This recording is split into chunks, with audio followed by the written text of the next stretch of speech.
All right, welcome in, hockey fans in the desert Southwest. It's another What Drives You from our friends at Mdrive. As you can see, we are in the Gila River Arena in the middle of a pandemic. We've got two of our best friends here with us. We've got Oliver Ekman Larson, Shane Doan, which are pretty stationary. And my good friend Craig Morgan is going to join me because folks, I thought this was a great time to talk about what drives you, because if you're out here doing this, you're doing it because it drives you, right? That's absolutely true. So Craig Morgan, welcome in. You and I talked a lot, but we talked recently about the Coyotes and what they've done. I had you on the podcast, and so many different things, so many fluid things are happening, but let's backpedal a little bit. Let's talk about the start of the pandemic and just how it hit everything that we do. Yeah, well, for this industry, it obviously hit us pretty hard. As you probably know, I was at the Athletic for the past 2 years, and they had a bunch of layoffs at the start of June, and I was one of those. They really pretty much gutted the Athletic Arizona. This was a tough market for them, as it has been for a lot of national outlets. So the Athletic Arizona is all but dead now, which is sad to see because I thought we were doing some great work. And obviously, I really enjoyed the model. I told people that they gave me 3 things that I thought were gone from the industry. There was trust, time, and resources. Right. To write the best stories you could. Yep. And I got the opportunity to do that for 2 years, but now I have to flip the page, move on to a new chapter, so I've decided to start my own website and newsletter. We'll get to that in a minute. I want to talk just a second about the Coyotes organization, all the changes that are going on, and it just doesn't seem fair sometimes that every time they get in the right position, something has to come along and kind of put a knife into the ribs and go like, okay, fight through this one. But to their credit, the Coyotes have been one of the most determined organizations ever in hockey. Yeah. Your thoughts on that? They've had to be, because they have certainly faced some challenges between ownership strife. This arena, of course, they're still in the hunt for an arena solution. And now a global pandemic. I spoke to new owner Alex Morello briefly recently, and he said, Craig, every day I wake up, I lose money. So, you know, he's in a number of other industries, and a lot of them have taken a big hit as well. So it's been tough on them. I would expect that means, you know, there might be some belt tightening around the Coyotes as well. But, you know, they do still hold out hope that they're going to have an arena solution. And John Chaika still has a plan for building this club for the long term. So, like you said, they have to persevere. What else can you do? Yeah, exactly. And the NHL as a whole, I thought, deserves a lot of credit from the very start, because when the pandemic hit, they had a plan, right? They knew what they were going to do. They knew what they wanted to do. They were a model franchise in the franchise of major professional sports. And lo and behold, here we are, 15 days away from game time? Not even that, if you talk about the exhibition. So your thoughts on how everything's come together? I am amazed at how both flexible the league has been with the hub cities. They were able to change up on a moment's notice when it became clear that Vegas could no longer be a host site. They had the luxury, of course, of a different nation that's having better success managing the COVID crisis than we are. So they moved both of the sites up north of the border, and it looks like they're going to pull this off. The other side of this, though, the thing that I think got lost, I wouldn't say it got lost, but it got overshadowed a bit, and I thought it was the bigger news, is that we're going to have labor peace for the next several years. That's a monumental achievement for the league and the Players Association in light of all that's happening right now. And it's really good news for the future of the sport. Yeah, it really is. And we see guys coming in. Like, I had a chance to visit with Brinson Pasnick, who signed his contract with San Jose.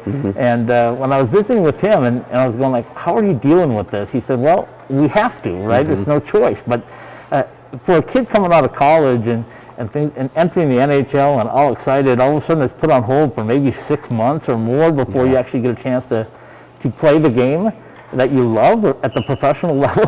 How do you think it's been for those entry-level players? It's a really good question, and you can't say it's been anything other than tough. Like you said, they have to deal with it. It's their reality, but you know, you dream all this time of getting this opportunity, then it gets put on hold indefinitely for a lot of these guys. You know, think about the European players, right? Few that were hoping to come over. A few of them trickled over and managed to do it. A bunch of them did not. So it's tough, but I think probably in the long term they'll look back on this as just a blip. It is just unfortunate that they're in this situation. Well, I guess if we can take solace in anything, it's the fact that everybody's in it together, right? So it's not like it's one franchise versus another, or one sport versus another, or one country versus another, really.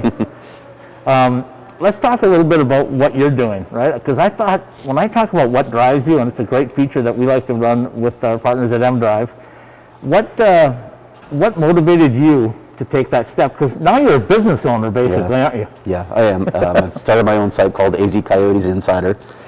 You can find it on Substack, of course, which is a writer hosting platform, one that I got a lot of recommendations on. I explored several opportunities before I settled on this.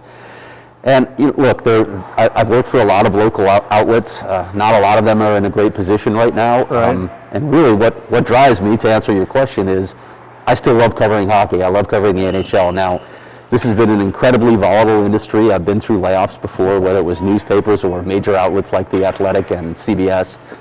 But I still want to do this. You have some second thoughts when the layoffs occur, but when you get back into it, you remember why you're doing it. It is truly a passion. I love the game. I played it growing up. I love writing, and I've been around this team, this organization, so long now that I feel like I have a lot of relationships and a deep understanding of this franchise. So I just couldn't envision not doing it, especially with the Coyotes in a postseason of sorts for the first time since 2012. That's the first thing that came to mind for me, is I'm going like, oh my God, I'm glad Craig did this, because they're in the playoffs, if you want to call them that, the qualifier round. And when we talk about that, they're coming in pretty healthy, like is every team. But I look at this and I say, is this the best year of playoff hockey we may see, barring any COVID factors that might interfere with players and rosters? But with everybody being healthy? Yeah, it's an interesting question. Yeah, because we've never had this before. No.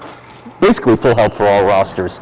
By this time of year, usually teams are pretty gassed. You got a lot of banged up guys, but a lot of these guys have healed up, and there are a number of players on the Coyotes that were clearly impacted by injuries late in the season. Like, we could rattle those off. The goalies had a chance to really get healthy. Brad Richardson, Oliver Ekman-Larsson, Jason Demers. There's a bunch of guys. Jacob Chikrin, Connor Garland. So to have all those guys going in healthy is a great thing. And I thought that this team suffered over the last couple months of the season because there were some injuries, particularly to Darcy Kemper, but they were banged up. They just weren't able to sort of play that North style that they want, because they were tired, they were beat up, they had logged a lot of minutes. So this could be an advantage for them, but it's hard to say how all these teams will come out of this long layoff, how sharp they will be, how quickly they'll be able to implement the defensive identities that they have as well. So a lot of questions right now. All right, let's take a quick break, and let's come back and we'll talk specifically about the Coyotes, who are on the ice not far from us right now, going through some workouts and getting ready to head to that bubble city. So we'll be right back with more of What Drives You with Craig Morgan. Hey, Michael here from Mdrive. My dad, a world-class scientist, actually made Mdrive for himself to stay active and continue enjoying life. And yes, Mdrive supports healthy testosterone, but it's so much more. Mdrive is the everyday supplement to fuel your drive with more energy and more strength. Listen, we'd love for you to try Mdrive too. Visit mdriveformen.com and we'll give you 20% off your first purchase. Just type in the code DRIVE at checkout. Refine your prime with Mdrive. All right, welcome back in, hockey fans. It's another What Drives You presented by Mdrive. I'm still here with Craig Morgan and our two best buddies here, Oliver Ekman-Larsson, and of course the icon Shane Doan behind me. But Coyotes Insider is a term, words that describe you best. Tell me about being a Coyotes Insider, and you already told us about how much you enjoy it, but what's it like to be on the inside? Tell us what it's like to get the good stuff. I guess I would caution I'm clearly not on the inside, but the Coyotes have given me, as I wrote in my introductory piece, they've given me a very large window through which to view the team, the organization. And I think part of that is just being around the franchise for so long, for various outlets. I've developed, as I said earlier, a lot of relationships. And it's an honor, to be honest, to have that sort of glimpse into a franchise's workings. But it's also, it's enjoyable to get to know people on a more personal level. You have to straddle that line, of course, when you're a journalist, between being friends with someone and covering them, objectively, fairly. You have to do those two things. So there's a point where it stops. You can't go past a certain point with a relationship, but I feel like I have developed a really good relationship with most of the people in this organization, and it certainly helps you cover them in more detail, and I think more objectively and more fairly, because you see the complete person, not just glimpses of who they are. this team, speaking of complete people, the entire roster is very solid right now. Maybe the best that I've seen in my 25 years of being here, but you're clearly a little closer to it than I am. I want to talk just quickly about the ownership side of things, though, and the changes that have been made on that. It's always a topic, and I don't want to make it the topic, but I think we have to talk about it because we're going a different direction right now. We're talking about a Hispanic owner. And GM now, and president or CEO and president, right? Yeah. So how is that going to affect, or what will it do to strengthen the Coyotes organization in your estimation? Well, first and foremost, with Alex Morello, and I had a fantastic conversation with Javier Gutierrez, the new president of the team, yesterday.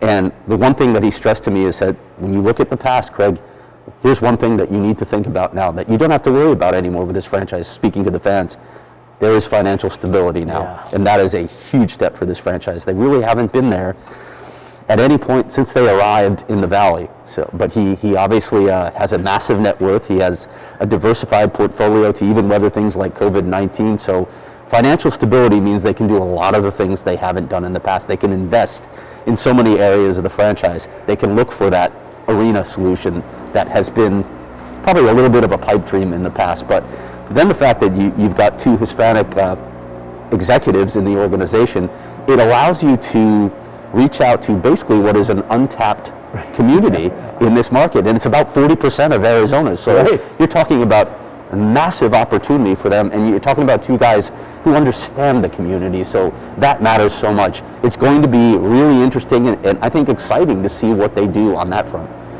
Okay, so they have their plans, obviously. They know what they want to do. COVID-19 disrupted them a little bit, and we're in the middle of it. I had you on the podcast, and the next morning, Aaron Cohen was, I guess, mutually agreed to leave his post. And you would expect that with ownership, though, probably, that he'd want to bring in his own guy, especially his right-hand man. Is that a fair assessment? Yeah, I absolutely. You know, Aaron did unbelievable things in the community. I think his legacy, I think, has been his openness to all members of the community. I think that's how people will remember him with this franchise. But when a new owner comes in, I sort of expected, like after a year, the first thing that he's going to do is make some changes on the business side. It's just natural. You have your own people, you have your own ideas, so that's exactly what happened. And Javier's here now. They've been close associates for about a decade, so we'll see what they do. But yeah, I think people should probably remember Aaron for the things that he did in the community, but we'll see what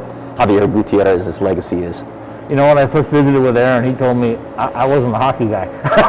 I was a lawyer who loved sports, and hockey kind of fit in, and then all of a sudden he had this passion for the Coyotes as if they were his own baby. And I think that's something that's hard to find in ownership part of it, that really love it. And I'm fortunate covering the Desert Southwest, where I get to see Mr. Foley and now Alex Murillo and what he does. And when I look at that, I go, like, we're really blessed in the Desert Southwest. People talk about, is hockey really viable here?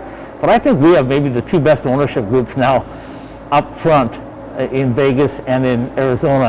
And I'm just excited to see what they're going to bring the next 5 years.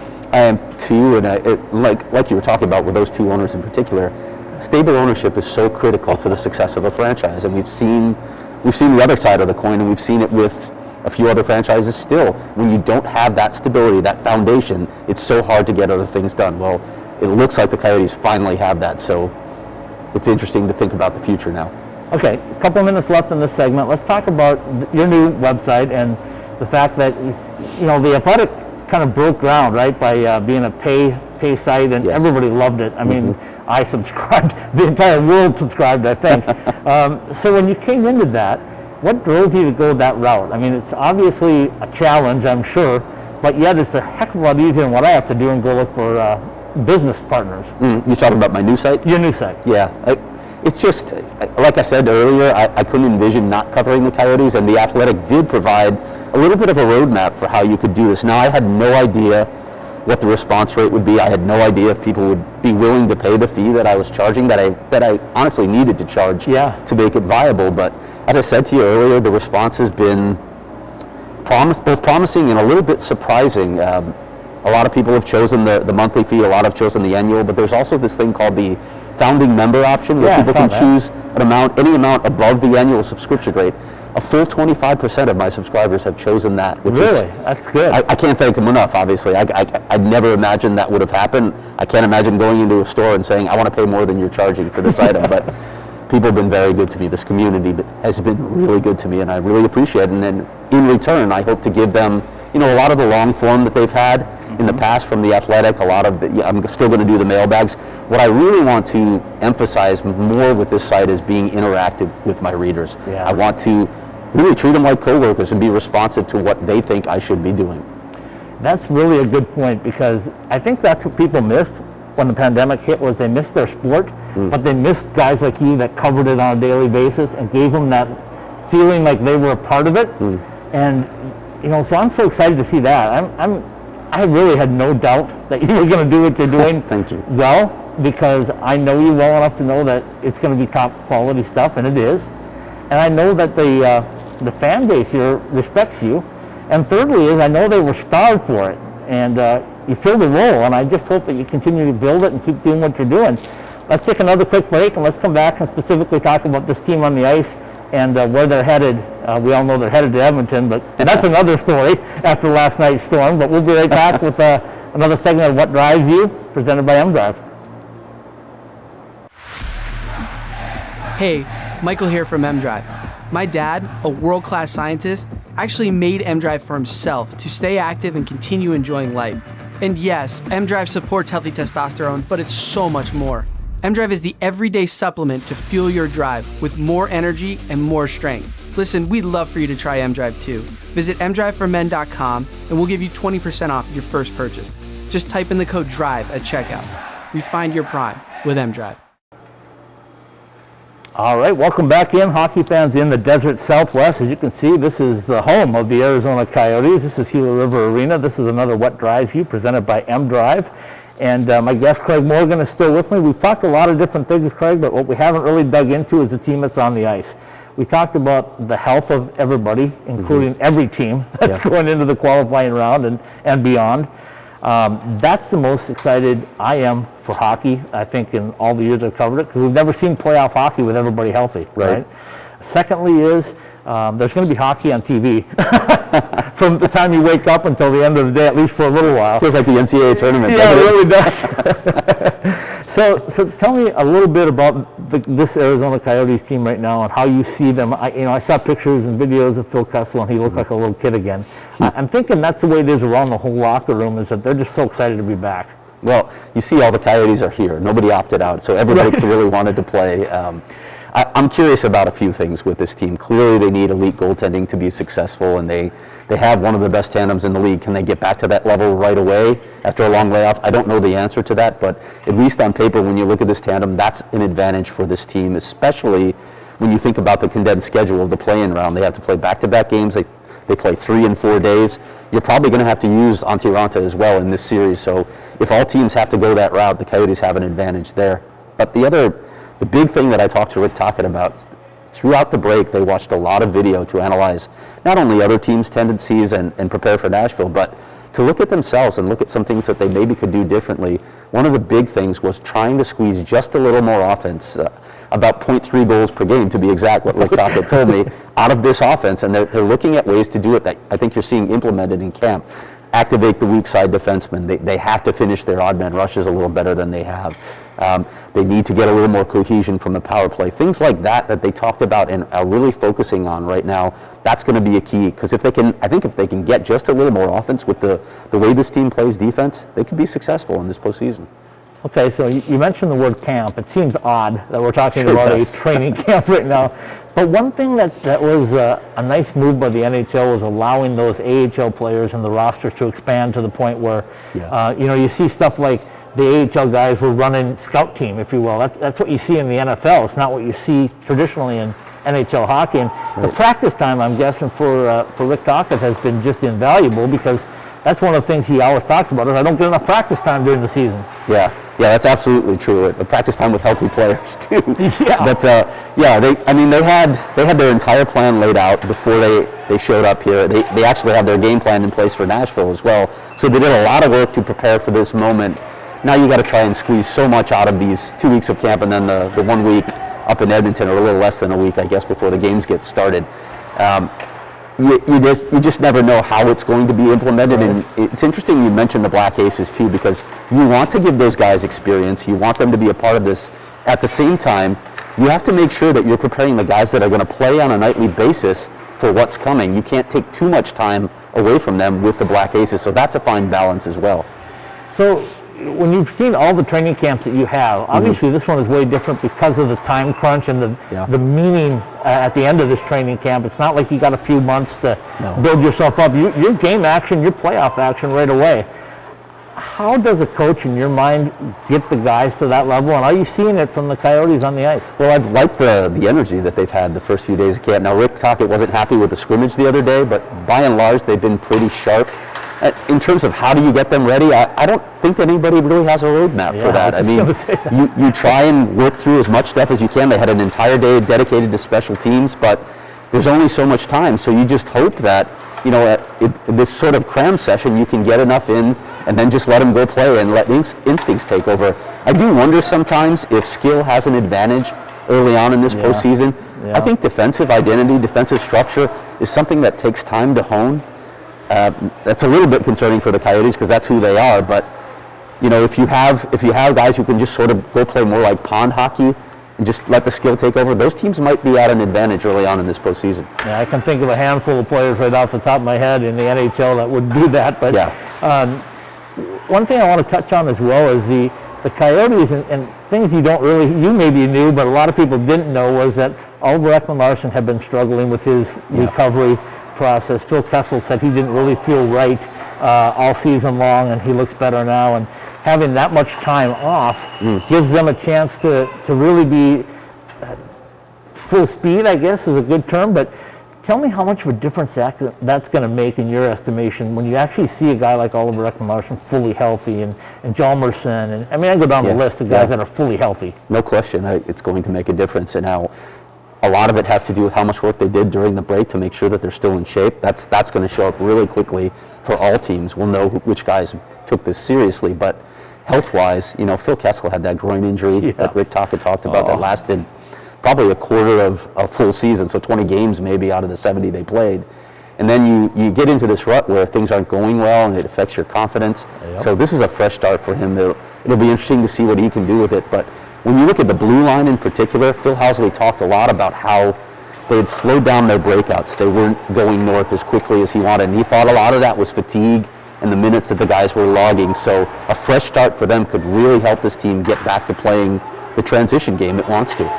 All right, we'll wrap things up by going to the bubble, if you will. They're headed to Edmonton. We know that. If you saw the news last night, Edmonton had a torrential downpour and storm that went through, and the Rogers Center was filled with water, at least in parts of it.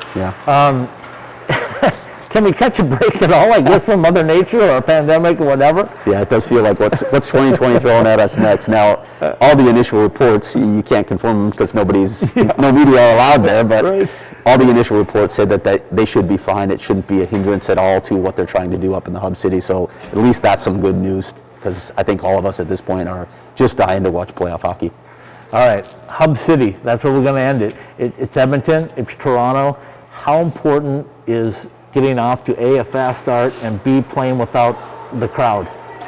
Yeah, I don't know about the crowd yet. I have no idea how players are going to react to that. It's going to be interesting to hear what they're saying on the ice for a change. Maybe some colorful stuff, but I don't think anyone really knows what it's going to be like without fans. But the fast start in a 5-game series, you win game 1, it feels like you're in a great spot, doesn't it? So, it really does. Yeah, a fast start is going to be critical in this play-in round. All right, Craig Morgan, thanks for joining us. Before we go, tell everybody how they can get on and subscribe to your site, because it's a great site to, especially if you're a Coyotes fan. If you're not following it, there's something wrong with you. So how do you get there, Craig? Well, the URL is azcoyotesinsider.substack.com. If you want an easier way to find me, though, you can just look on Twitter. I think everybody uses that portal, at Craig S. Morgan. Thanks for joining us. What drives you? Is there anybody else, folks, at least Arizona Coyotes fans, who has a drive more than Craig Morgan? If there is, I don't know him. Thanks for joining us. Enjoy the playoffs, if you will, and be safe most of all. You can see we're socially distanced and masked up the whole time, so hopefully the coverings gave us a different look into us. Thanks for having me.